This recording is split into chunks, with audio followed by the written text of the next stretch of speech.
I am Doug Friedman. I am Meredith Levy. And this is Your Mental Breakdown, The podcast. Doug, you counted in, what did you count in? Japanese? Japanese was the second one. First one? The first one was Korean. Oh, Jesus Christ, you're good. Amazing. I told you I was going to start counting down in a different language every time. It's fantastic. Very impressive. I will run out next week. Why do you? Yeah, you already used 3 today. I know. How about that? Impressive. How you doing? I'm doing good. I'm a little bummed. I mean, Hanukkah's over. Oh, you lit all the candles. And that pillow behind you that says Happy Hanukkah. That's right. And we have that too. Oh, and the Christmas tree. That is a beautiful Christmas tree. Jesus Christ. Well, that's exactly Jesus Christ. Yes. Well, it's more Santa Claus than Jesus, yes. But you know, however you take Christmas, that's true. Although I think what I used to do and what I might bring back is the Christmas meal. We've done an Indian theme to the Christmas meal, and I called it Krishnamas. So we might bring back Krishnamas and have Indian food for Christmas. Wow. Well, I mean, why wouldn't you just do the regular Chinese food that Jews do? I'm not a huge fan of that. I don't know. I don't know. We'll see. We'll see what happens this year. Okay. I don't know if you guys, those of you who are not Jewish, I don't know if you know that traditionally, unofficially on Christmas, Jews get Chinese food. Yeah, I think that's specific to some families. That's not like a Jewish thing that you Yes, get. it is. No, it's not. Yes, it is. Google it. No, it's not. Oh my God. Okay. I'm Googling right now. Go for it. I guarantee you with 100% certainty, it is not a traditional Jewish thing to get Chinese food on Christmas. No, it's not like a written in the fucking Bible thing, but it's... No, I mean, in fact, Jews, generally speaking, traditionally don't celebrate Christmas. That's why I'm saying on Christmas, instead of celebrating, they have Chinese food. Who is they? The Jews. All of them? No, I just said it's just a commonly known thing. Here we go. The history of Jews, Chinese food, and Christmas explained. Why do Jewish people eat Chinese food on Christmas? That's on NPR. Yeah, I would feel more comfortable if it said, why do some Jewish people eat Chinese food on Christmas? And generally speaking, it's because Chinese restaurants were the only ones that were open on Christmas. Yes. In every Jewish household I've ever lived in and been a part of, we cook our food. We don't depend on going out to dinner for Christmas. So a Chinese restaurant being open doesn't really matter. I can't believe you are being a stickler for this. It's ridiculous. Of course, everybody knows that Jews eat Chinese food on Christmas, but we'll just agree to disagree. Anyway, when I say everybody, I just mean a handful of people. Yeah. Back to your tree and how pretty it is. Back to my tree. Lovely. Where's your? I still haven't seen your black Christmas tree. You haven't? Not trimmed. Did you trim it? Did you decorate it? Yeah, it's all decorated in black and pink ornaments. Yeah, you said, but I didn't see with the ornaments. You can show me later. I'll show you later. So we got the holidays coming up. We got my birthday coming up. Well, obviously it's a national holiday. And then it's getting cold. You must love it. I do. Brr. I absolutely love it. You know it's cold when even I put the heat on in the morning. No shit. Oh my God. Yes. And you know that my birthday is coming up when sometimes it's like going to start raining. It's a hit or miss if it rains on my birthday. Wow. Uh-oh. Yep. Well, here's another reason why I love LA. As I woke up this morning, I think it was 48 degrees and it is currently 70 degrees. Oh my God. It's currently 57 where I am. Wow. Crazy. I know. It's absolutely beautiful and gorgeous here. And I love that we had a very cold morning and cold night. It was fantastic. Yeah. No, it's nice. We get it all here. There are seasons, even if you don't think so. There are trees in my neighborhood that change colors. So Suck it. Right. Oh, we totally have seasons. We have summer and late summer. Not Right? true. No, we have warm and cold. Right. We have warm and hot. Although I think you run hot and cold. Uh-huh. Oh, man. All over the place. Yeah, we get a little punchy around the holidays and around somebody's birthday. Well, it's actually around both of our birthdays. That's right. Yours will be soon. You just don't announce it on a daily basis, countdown like I do. I don't. I don't announce many things. But I will announce that I was going to make something up. I've got nothing to announce. Damn it.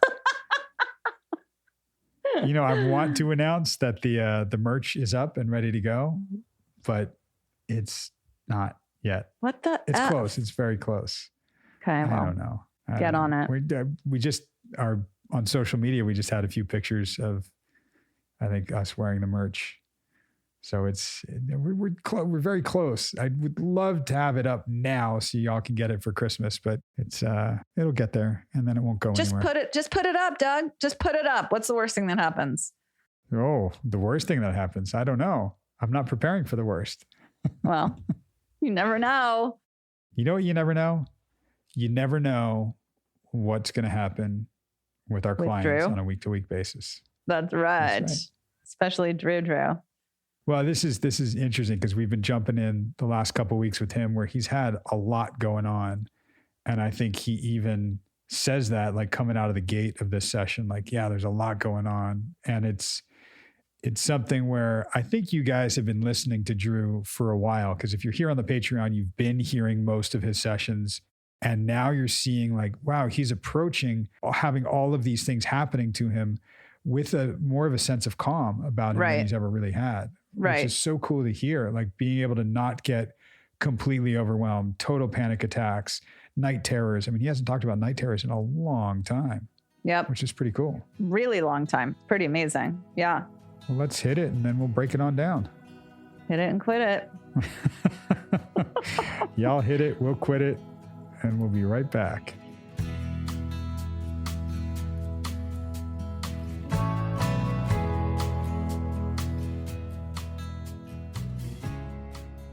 Feeling overwhelmed with everything, all these things coming at you, and then learning to kind of like pick them off one at a time and realize it's not being overwhelmed, it's just being whelmed.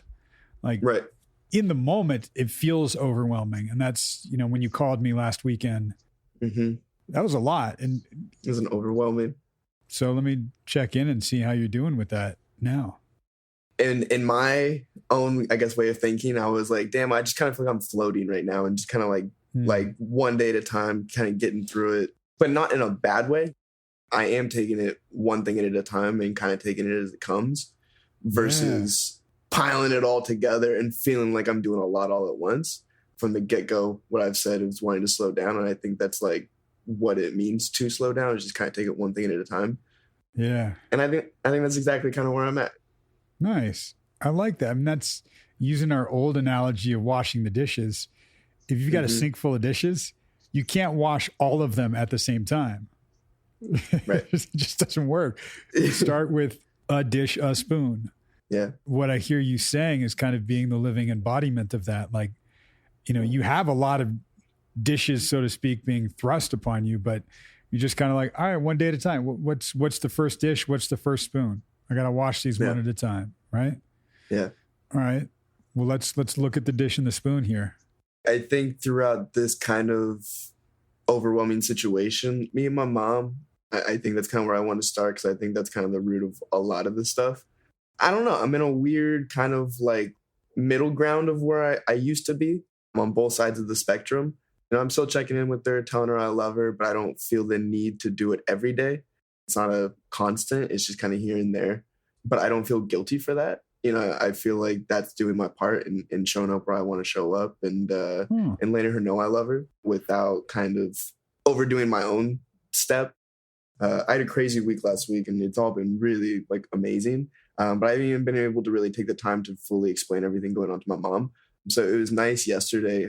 I had like 30 minutes in the morning just to kind of like text and kind of go back and forth. And like I didn't call her, I didn't feel the need to like get on the phone, check in and hear her voice or anything like that. But I was like, hey mom, I had a few minutes and I just kind of wanted to in a gist tell you what's going on without having to explain every detail or how I was feeling or this and that. It was just kind of like sharing what I wanted to share in the moment. And it was really nice. Wanting to share it with her. Mm-hmm. Why? What was that for you? I think a lot of my issues with being able to share with what I'm doing is not knowing how to go about it. I think for me right now, being able to share that with my mom was a lot more of being proud of myself, and being able to kind of share that with her without looking for am I doing okay? Are you proud of me? That kind of thing. Genuinely like experiencing it and sharing it with my mom. When we've talked about looking to your parents for financial support, then looking to them for emotional support, you're not looking for her support. You're almost just looking to share and say, here's me. Here's how it is. I just want to show this to you. It's still there, but it's not as strong as it was a week ago, 2 weeks ago, 3 weeks ago. And I think that's also kind of helping me see our relationship a little bit different and be more genuine in that relationship. Coming back from Arizona, I think that really helped me see and be aware of the conversations I want to be able to have. Yeah. Because even in Arizona, I felt like I was almost wanting to have the conversation that I thought they wanted to have, not the conversation I wanted to have. And I think that's why it was so hard for me, because I didn't know where to show up. Yeah. Whereas now I'm kind of more understanding the conversations and where I want to be. We talked about asking for forgiveness, not asking for permission, and just almost like not even asking for anything, just saying, hey, here, I wanted to be here. I think, I think the more experience I have, the better I can be. I mean, I was shaking. And then, 2-3 hours after that, kind of dove back into the vulnerable, like genuine where I wanted to be. I knew what was going on and knew how I kind of felt. And I could feel my body kind of reacting to that. Last week, the breathing thing, like being able to hear myself breathe really helped. And I kind of put that into action a couple of times this last week. Was shocking to me because like it's hard when your body is actually like physically reacting to your emotions. And I've never really been able to kind of like not stop it, but control it, I guess is what I'm trying to say, and be okay in that moment. I usually try and get through it and then Band-Aid it, not tend to it right there. And that's we've talked about this, the athlete mentality. You get hit by the pitch, you don't even touch it, you trot over to first, right? But it's sort of like a baseball player would never do this, but the healthy version of it, metaphorically speaking, is if you get hit by a baseball and you go, ow, oh, this really hurts. And you drop to your knees and, have the manager come over and check you out, the trainer come over, and then you're like, okay, I think I'm okay. Okay, I can go to first now, but that doesn't happen. Right. We don't do that. We just trot. And I think you're learning, I don't just have to trot to first. I can kind of like recognize that, oh, this was a hit. Yeah, I was Green Bereting it. Yeah. You go up to bat as you don't go up to bat with the giant, huge freaking elbow guard and full pads that a lot of players wear once they've gotten hit. Right. I think you got to experience over a year ago when you went to the wedding and you were talking about, I don't fit in with these people. I don't know any of these people. That was you just kind of really learning and experiencing, oh, right, being myself. I didn't need to do all that preparation because when I'm just here, it's okay. And as we're talking about going into Arizona with your parents, right? It was, I got a little nervous and maybe I needed to regulate. Maybe I needed to breathe a little bit or, maybe I didn't. Maybe I was still doing my version of trotting to first, but you didn't do too much Boy Scout prepping of gear before you went out there. Right. That was you feeling your Green Beret-ness and feeling you authentically so you could just be there. I see that more and more in you. I'm allowing myself to have these little milestones periodically. And I think right now, my question for myself, kind of where I'm at, something I've been thinking about too, is like, I can handle these kind of situations, when it's a day or two. I knew that nothing really could happen. And so I guess it was almost like an out, kind of like my escape to Canada way of thinking. Right. And so that's the other thing I'm kind of like aware of like, I'm good in like these couple hour situations. I want to be good for like a long time. This weekend, I think I mentioned it, but like I definitely broke down when I left. It was weird. Like my mind, when I hugged my mom, was just like, all right, give her a quick hug. Let's go. Like, gotta go to the airport. But like emotionally, I just couldn't let go. And I think a lot of that had to do with the fact that I feel guilty for not spending enough time with them. But understanding that I can't spend like a lot of time with them right now, and kind of playing that back and forth has been another difficult thing with me, not only with them, but I see that in my other relationships too, to where I'm just spread really thin, and I'm trying to be very mindful of where I put my energy, not only for myself, but for my community and the people in my life that have really showed up over the last couple of years. Right. Because I think that's something super important for me, of being the friend I want to be.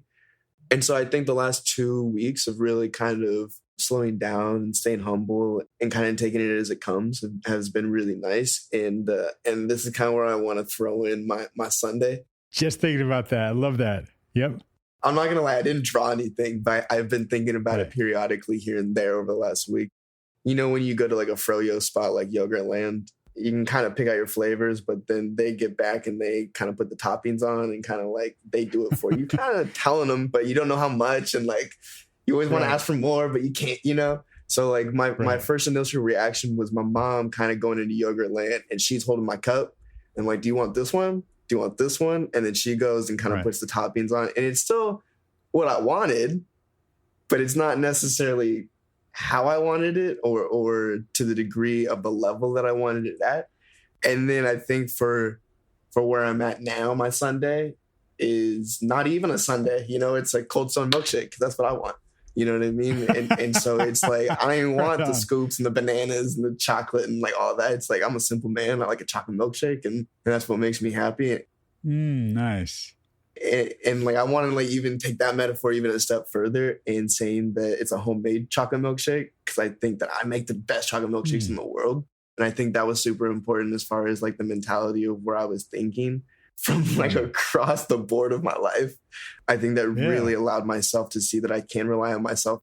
Like even growing up, me and my dad, we'd make chocolate milkshakes together. So it has like the memories and like that significance. And then the kind of like making my own concoction. I mean, you can look at recipes all day long on the internet of how to make the next kind of milkshake, but I got mine and I know what I like, and sticking to that, whether people want to, hey, try this or try that, you know, it's like, no, I know what I like. This is mine. Wow. I mean, I know we're talking metaphors and analogies. You've never heard a chocolate milkshake be so deep. Right. But I think what it's saying is you're deep. I mean, what you're talking about is, and what you're showing me is, I'm really experiencing, this is me, this is what I want, this is how I am. There's a lot of empowerment and strength in that, and the confidence is there too. You know, that'll come even if you don't feel it. That'll come because you're at the core, you're strengthening. It's a beautiful thing to hear and see in you, especially knowing where you've come from and how far you've come with it. Yeah, and it's interesting because I was thinking about the Sundays when you were talking about hugging my mom. If, you know, being with your mom and being home was like the sprinkles on top. Like, cool, those are sprinkles. Almost hugging her, that I didn't want to let go. That's saying, I don't want to be without a Sunday anymore. I don't want to be without it. Okay, that's one frame on it. Another frame is, wow, I really like these sprinkles. They make it taste so much better. I'm so grateful I get them. So I'm holding on to her to appreciate her sprinkles. Not the, oh man, when I go home, I'm not going to have sprinkles anymore. And so we're focused on the presence of the thing and how we want, okay, you're smiling. Take over for me here. Yeah. Well, and I think you can transcend that kind of into what I'm doing with my grandma too. I think the other thing I'm kind of realizing too, and something I think very far on both sides of the pendulum as far as like what death is and what it looks like. And I think I'm becoming a lot more familiar in the sense of like my grandma, she's getting older, right? And as far as death in my life, it's been very apparent and very around me, most of it, you know, just most of my life. And so like her surviving stage 4 cancer and kind of going through that when I was 7, 8 years old and not understanding what it is, but kind of still watching it and remembering her putting on her wig and being sick and, you know, just not quite understanding what that is. But I think what I'm trying to say with that is she's getting older, my grandpa's getting older, and it hit me that I'm trying to enjoy the sprinkles while I have them not trying to hold on to her and not have sprinkles again after that. That's honoring what it really is in your life. And that's honoring your life. Yeah. Yes, it will trigger and make you feel loss. And maybe the tone I'm getting is that maybe it is the loss, not the abandonment that comes up in that. Yeah. And that's slightly different. I think you're at a place where you really can literally and figuratively embrace that in the people around you. As somebody who has experienced as much death as you had around you, being able to appreciate the life around you too. Yeah. And I think that's exactly where I'm at. It's that, and it's definitely something I'm still working on day to day. And I think it's my Vader Yoda thing, where I'm hearing Yoda a lot more in the sense of appreciating and saying thank you, not sorry, appreciating it, not apologizing for something else. That's the hug. Right. Is saying sorry is, I'm sorry I have to leave. I'm sorry I can't stay longer. I feel guilty that I can't be here. What is thank you saying? I think for me, it's just saying that I really enjoy the time we did get to spend together and that I'm really looking forward to the next time. Yeah. That's really about it. Yeah. It's that simple. Yeah. Sometimes so hard. I mean, sometimes, especially parents, when we visit them, they'll say something like, oh, I wish we could do more of this. I wish you could come up, and visit more often. I wish we could do, right? And you're nodding, right? Because we hear that and it's okay. What's the feeling when we hear that from them? Pressure, obligation. It's saying, I love you, but, it invalidates. It almost invalidates you being there. Right. Absolutely. Oh, I wish you could be here more. I wish you could come back up. Right? Well, wait, I'm here now. Like, can we appreciate this right now? Because I love being here. And the sentiment expressed is probably the same. Like, wow, I really love you being here. I really love spending time with you. And that I wish we could have more of this. Yeah, me too. Because it really does feel nice. I wish we could just appreciate this. And that's why I'm going to hold the hug a little longer. Yeah. I came home and I got homesick. And I think for me, like right now, it wasn't a this or that kind of homesick.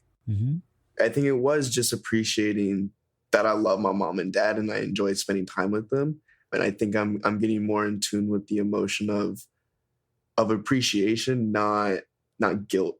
I mean, as a grown up now, kind of maturing into what it means to be a grown man and watching how my dad kind of navigated that growing up and what it was to him.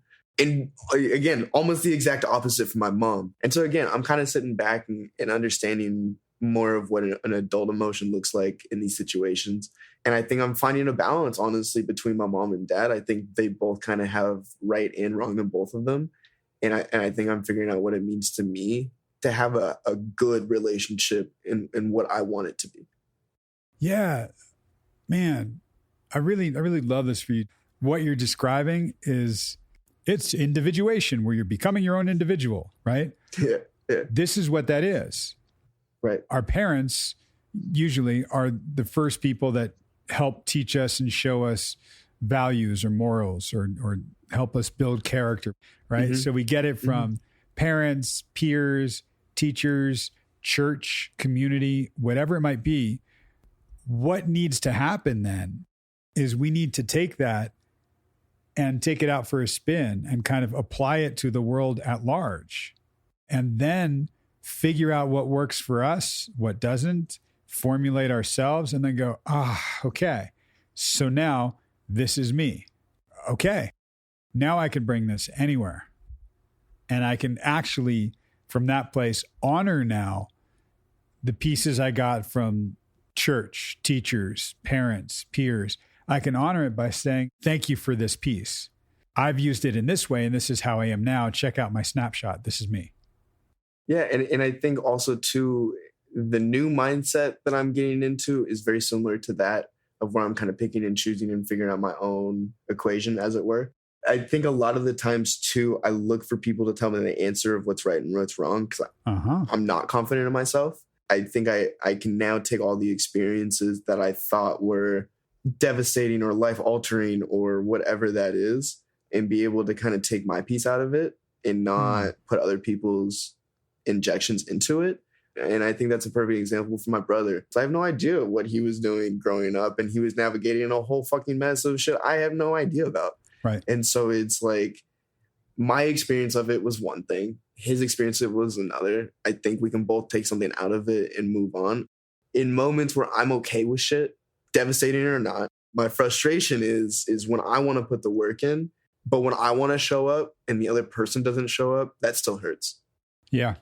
And I think my wounds cut a little deeper in that sense, even though I'm aware of everything going on in my progression and how I feel and how I'm good. But sorry, not but, and I still feel this way, and I still feel a pit in my stomach, and it's not to the point where it's devastating anymore. And I think I'm experiencing more and more day to day of when I show up as a kind-hearted, vulnerable individual, I usually get that back. And so I'm working on that for sure, like for sure. But I think in the moments where I lose myself and my mind in that and take it as offense, I'm trying to figure out a way to slow myself down now in those moments, you know, because the anxiety, the physical breathing, that's helping me so much in those kind of moments. I want to be able to show up in these conversations, in these moments, and be myself and be okay with not getting anything back. I know me going to Arizona, for example, was to a certain degree, my parent, like wanting to see my parents miss me. Like I needed to feed off that still. Sure. To know that I was okay and that me missing them the way I do was okay. And so I don't know, I feel like I'm rambling on my gist of what I'm trying to say, but does that make sense? It all makes sense, you know, and it's the rambling is you're figuring this out. Remember, here we are in therapy, we're inside your head. Yeah. We're making sense of all this stuff, right? Yeah. So to me, it's never rambling. Right. That's not true. If it's rambling, I will stop you and go, oh, okay, hang on. We're going down a spiral. Okay. Right. Yeah. So we can, but we're in your head making sense of it. And what I hear you saying more than anything, two things very loudly to me. One is that there's still something at the core of this, something unresolved or that doesn't feel good, something that somehow needs to be addressed, needs to be healed. And I'll come back to that for sure. Then what I hear you saying is, I need a little help. How do I not be so affected when somebody just isn't in the same place that I'm in when I'm ready to talk about this or look at this? It's like, let's go. Dinner starts in half an hour. I'm dressed. I look good. My hair is nice. Like I'm on. Let's go. Like, I just got out of bed. I need to take a shower. I need to do my hair. I need to get dressed. I'm like, oh man, you know, and in that moment, we will take it personally. Like we're supposed to be at dinner in a half an hour. I'm dressed. I'm good to go. Why are they doing this to me?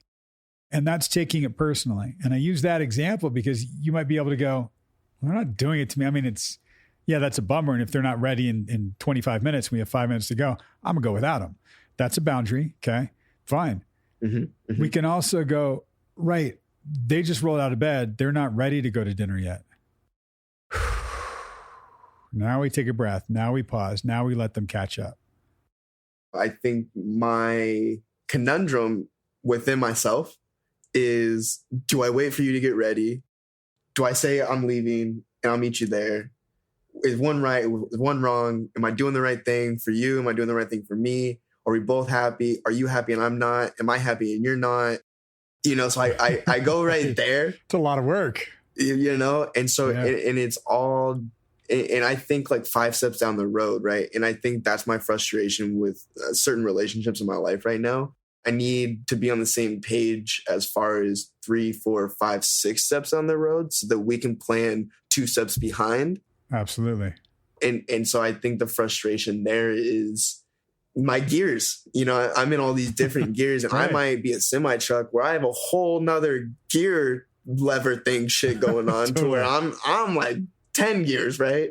Right. And I think the frustration behind that is motivation and where mine is and where other people's are. Go deeper. I think what I'm trying to say too is my core of core, I want to help so many people and I want to do so much. And going back to grandma and my mom and time and relevancy, time is relevant now. And I think I have a deeper understanding and appreciation for that than what I've been able to reciprocate in friendships, relationships, kind of a lot of different places in my life. I'm trying to put so much in such a small time frame that I can allow myself to leave a legacy when I'm gone. I want to give back to my parents. I want to give back to my friends. I want to give back to people. And I haven't been able to find it yet. And I know I will eventually when I'm not looking, and I get that. Sure. But that doesn't take away the fact of how frustrating it is. How frustrating what is? And I think like right now we go back and forth on the alone, lonely thing. And I think today kind of hit me and I had a little revelation of like, I'm neither. I'm just solo. I'm not alone and I'm not lonely. I'm just solo. You know, I always felt like I needed somebody there to kind of be my counterpiece. It's friends, it's parents, it's a lot of relationships in general right now. But I'm understanding more so what it means to be solo and be confident and thrive in that space. But I think at my core, I want relation. I want people to do it with me. And I want to be able to see people want to do it on their own time. And I just haven't yet. I'm just frustrated that it's not more apparent. For you, what I hear, going back to when I jumped on you for using the word motivation, I think it's about motivation. I hear it as importance and value and prioritizing. Yeah. If they're late, it's disrespecting the importance. There's some disappointment that they're not in the same place for sure. They might also be in the same place. It's just coming out differently. Mm-hmm. Different people. Doesn't mean that person doesn't want to get dressed and look good and have a nice dinner with you. It just means they're not ready yet. You're like, well, if you really cared, you'd be ready. They're geared differently than you are. I feel like I am putting the extra work in. You know, I'm showing up early and I'm getting out late. And right. And while I can show people that, I can't force other people to be in the gym with me. Again, I think being able to talk about it in this light helps me understand it better and what drives me. Yeah. And this is, I love this because again, talking about you becoming your own individual and you finding good people in LA, right? Is about people that will respect this and share this to whatever degree is comfortable for you. You get to pick and choose who you take to dinner and who's coming out to dinner with you. The people that are ready when I'm ready to pick them up might be the people that I take. The people that aren't ready yet, they might still really want to be there. And for you, it's who I am and how I am is I want the people that value the importance that I put on our time while we're here. And maybe that's something that you're walking through and calibrating, and you'll start to see in the people around you, somebody actually showing up.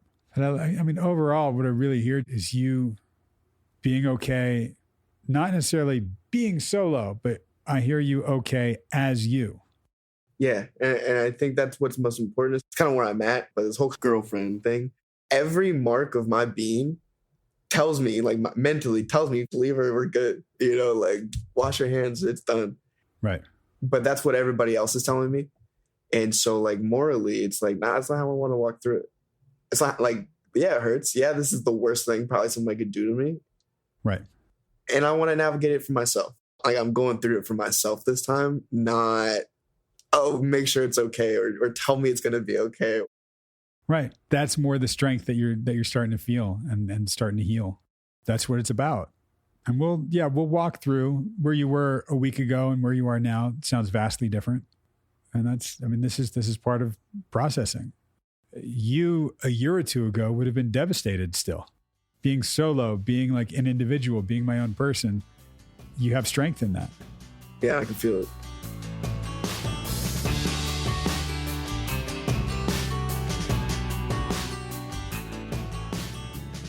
And we are back.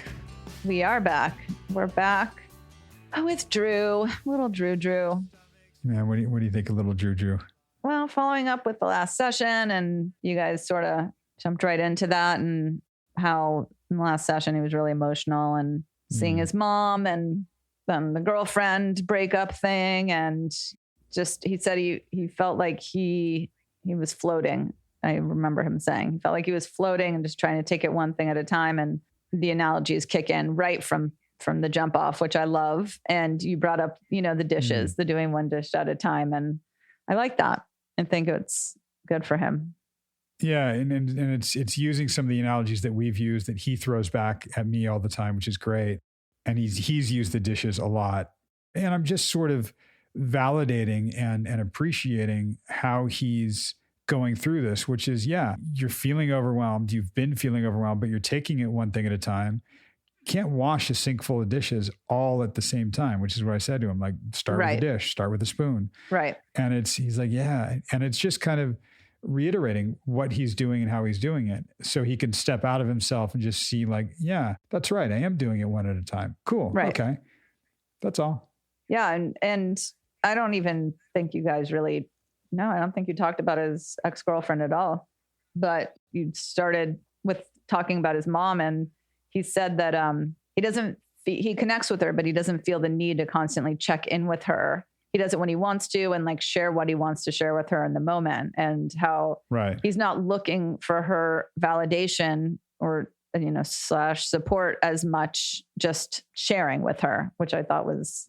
Yeah. And a huge shift from he used to not that long ago. Yeah.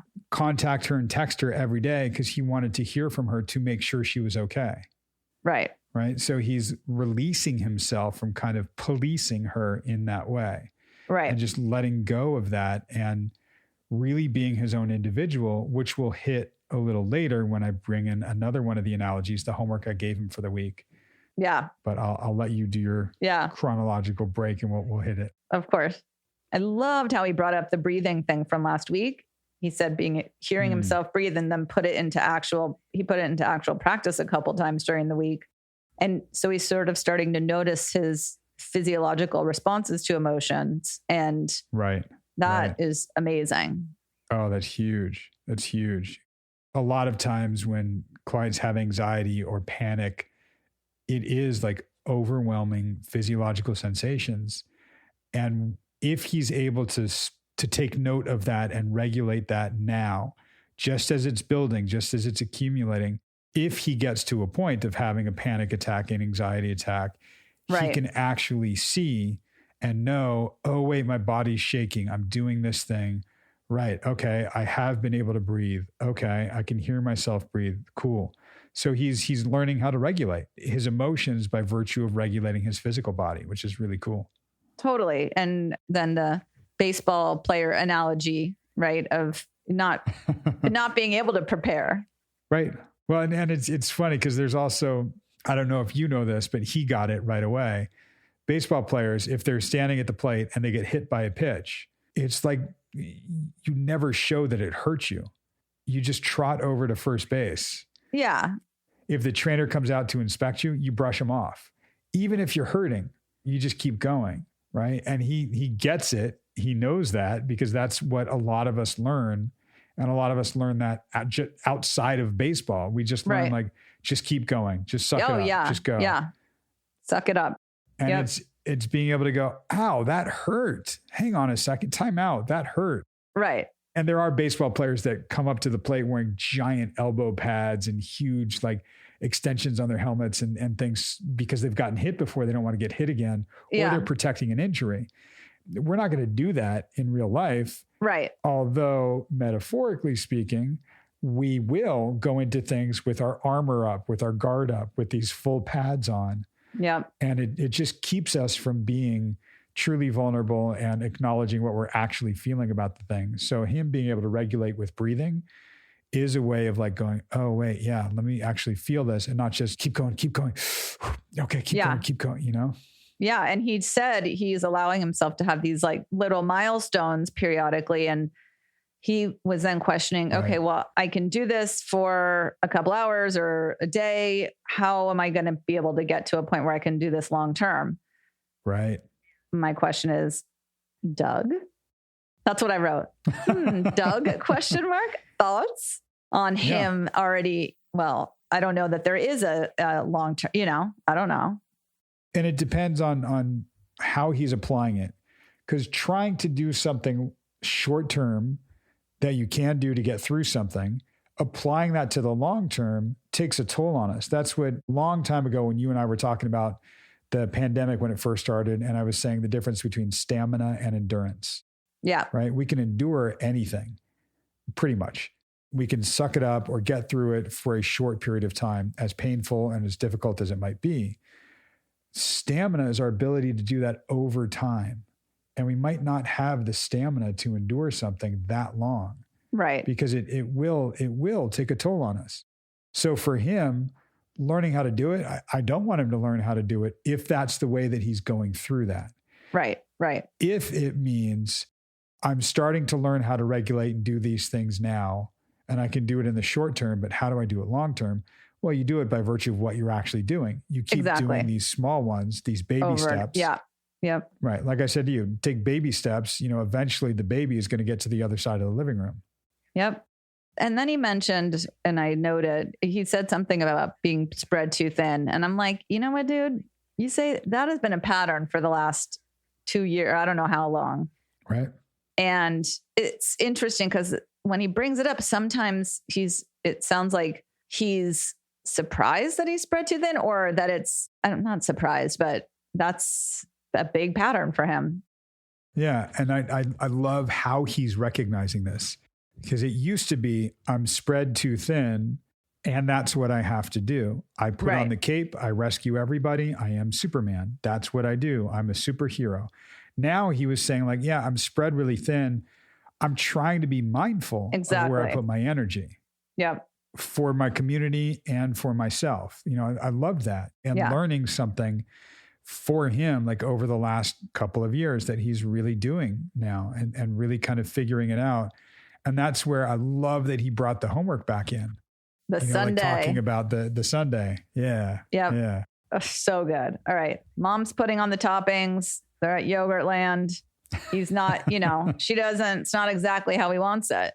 Now he's he started with the Cold Stone chocolate milkshake. Then he got it to the homemade chocolate milkshake. Right. I mean, man, and what a great metaphor for independence and individuation. Yeah. It goes from the assignment I gave him was think about your Sunday. He was like, yeah, I thought about it. And thinking of my mom putting the toppings on for me. Like, no, I want to put them on. No, wait, I want a milkshake. No, wait, I'm going to make my own milkshake. I mean, he really just walked through individuation right there. Right. I mean, that was it. And to put it in the context of that was like, that's huge. It's so deep. And I love that he then said, I never heard a chocolate milkshake be so deep. I know. You're like, you're deep. Right. Well, and he is. And he was doing it in the context of metaphor and analogy, but it really is about him and about how he sees things and how he sees his relationship with mom and himself as an individual. And it was, oh man, just so cool to really hear him own this after being so emotional last week. And like that hug with mom, and we even referenced it this week too, like that hug with mom being so emotional for him last week. It was, I didn't say this in the session, but it's sort of like saying goodbye to the codependence and the dependence on mom. Right. In the context of the chocolate milkshake Sunday story, it really is that like, yeah, I'm saying goodbye of that and saying hello to this empowerment and strength that I feel in me as an individual. It was cool. Very cool. Well, and loving how then the sprinkles analogy just kept going and holding on to her like that, just to appreciate her sprinkles. And then talking about his grandma, right, took it even further, saying he's just trying to enjoy the sprinkles while he has them, while they're there. Right. So amazing. Some of our listeners were talking about how emotional Drew was and how deep this was. I mean, he was dealing with a funeral and a loss of a good friend.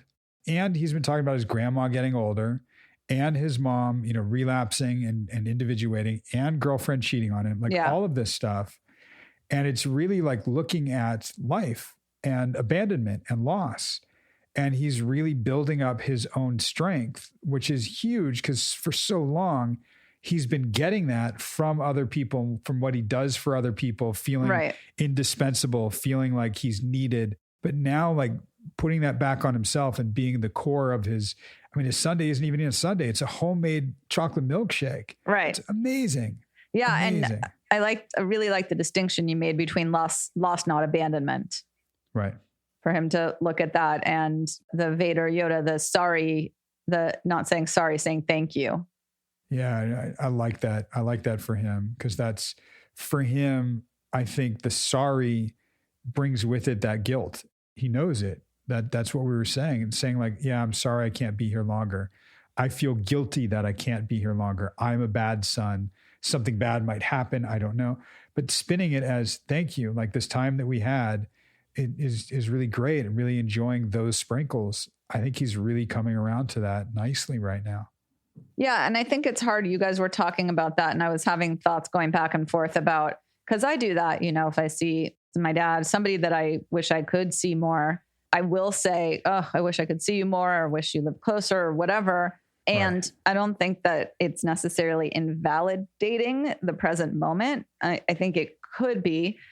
I definitely have that future trip where I'm like, oh God, this time is going to be over soon, and I want more of it. So I could see how it could go both ways. Like, can I just appreciate the now? Sure. And I know that I want more of it. So I think it can work against me. As you guys were talking about that, I was like, oh yeah, I get that. I don't know that it's unconscious. If, for example, my dad takes that as invalidating, I don't think he does, but I can see how, for even myself, like, just, okay, let's just focus on the now. Yeah. What I hit for him with that, and he said the words, not me, like, when we hear, I wish we could do this more, what do you feel? Like, what's the feeling when you hear that? And he was like, oh, pressure, obligation. Right. And that's not what we want. That doesn't feel good. But the spinning it with the thank you and appreciating for what it is, that's the true appreciation. That's holding on to the thing that we really like. And that's, I think, validating it for him and for the other person. And it's totally normal to be like, oh man, I wish we could do more of this. If we can not push that to be pressure or obligation or any of that, and just say, yeah, I wish we could too, because this is so wonderful right here, right now. Right. And I'm really glad we're doing this now. Right. Right. Being in the moment, because that's all we have. Right. And then you guys talked more about individuation and how our parents are usually the first people to teach us about values and morals, and then the rest of our environment. Then we start to figure it out for ourselves, right? We try it out. We see how it fits for us. We add in our own things. And I liked how you said that. And he even said, like, I'm understanding more of what adult emotion looks like. Right. Which was really cool. I know. I like that when you said that. I was like, oh, adult emotion. Okay. I mean, yeah, sure. Yes. Accurate. And also, yeah. I mean, I was trying to think like, wait, adult emotion. And then I was like, okay, I get it.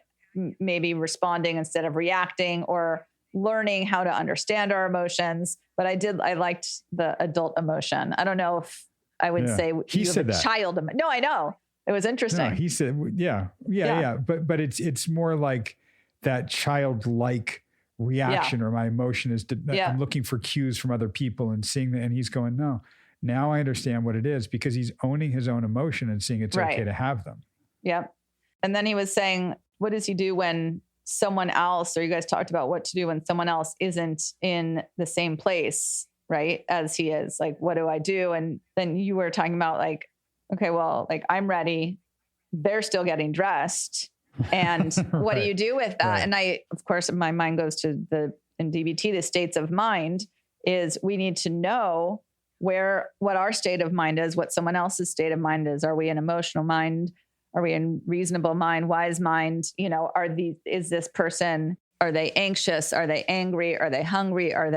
We have to know someone else's state of mind and our own sometimes, to be able to communicate in a way with them where, if we're in totally different places in whatever it is, whether it's getting dressed or long-term, how do we handle that? Right. It was really cool because around that, he kind of made the link back to seeing his parents in Arizona and what that was like. And he kind of went, right. And now I'm trying to slow myself down in these moments, and I can see the anxiety that comes. So I'm trying to, and that's where we brought in the breathing again. Right. Like I'm trying to like kind of take a step back, and maybe using your DBT language, trying to get into his wise mind again. Right. Exactly. It was really cool. And even as he was just talking about this out loud, sometimes he'll throw a line out and I'll just let it go. This time I didn't, where he just kind of said, as our clients often do, does that make sense? Oh, I'm just rambling. Whatever that might be. I'm like, well, hang on a second. Yes, It makes sense because we're making sense of it. And rambling is what we do sometimes in therapy. You ramble and say all this until we can make sense of it. Then you can say it in a way that's a little more cohesive. Right. Yeah. And you guys sort of ended on this thing. He talked about how he's not alone, not lonely, just solo. And in my mind, I was like, let me think about that. And for him, for whatever reason, the word solo is different than alone. And I don't know if alone for him has maybe a bit of a negative connotation, or I think what he was sort of saying is he can be by himself solo and still not feel lonely, something to that effect. But, he was talking about like being okay. You guys were talking about being okay as himself. Yeah, because a lot of, again, his self-worth was coming from other people. And he even said, like, he looking for people to tell me answers because I'm not confident. Right.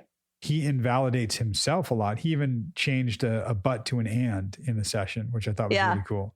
Yeah. And learning to validate himself and validate his own experiences. And a couple of times I kind of said, well, hang on, let's stay with this, or hang on, go deeper right there. What's that there? Yeah. And he's really kind of digging into it now in a way, feeling solo that he can do, versus when he felt too alone or too lonely and couldn't tolerate those feelings, so needed some reassurance right away. So right now he's building up his tolerance for that so he can reassure himself by being himself. Right. And that's what we're eventually getting to. And it's so cool to say, for him to say, I'm not alone, I'm not lonely, I'm just solo. Like, it's cool.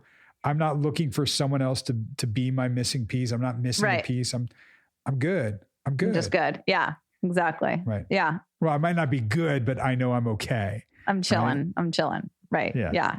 No, I loved it. I was like, yay, Drew. It was good stuff. Yeah. He's getting there. He is. I don't know where it is, but he's getting there. wherever it is. Yep. Wherever he wants to go, wherever y'all want to go. And that's, we'll be here. We will always be here. We're here. I was almost going to start singing Richard Marx to you again. Nope. You got cut last time. You can't do it. But I will be right here waiting for you. Shut up. Wherever you go, whatever you do. Keep going. I will be right there waiting for you. Man. We're going to have like an entire blooper outtake of just freaking that song. I love that. I don't know why it keeps coming up. But Richard Marx did have a fantastic mullet. Oh God. I do remember that. Yeah. Maybe we'll put a link to that. Right. I'm very warmed in my cockles by what's going on with Drew and how he's really feeling his own person and being that solo thing. Totally. I love really when my cockles are warm. That's right. Well, we will be back to warm your cockles next week. We sure will. Until then, keep your feet on the ground and keep reaching for the... No. That was Casey Kasem on the top 40. You remember that one? I do remember. Yeah. But in the meantime, just live your life. And take no shit. That's right. Well enunciated. Thank you. Bye. Maybe someday. Maybe someday.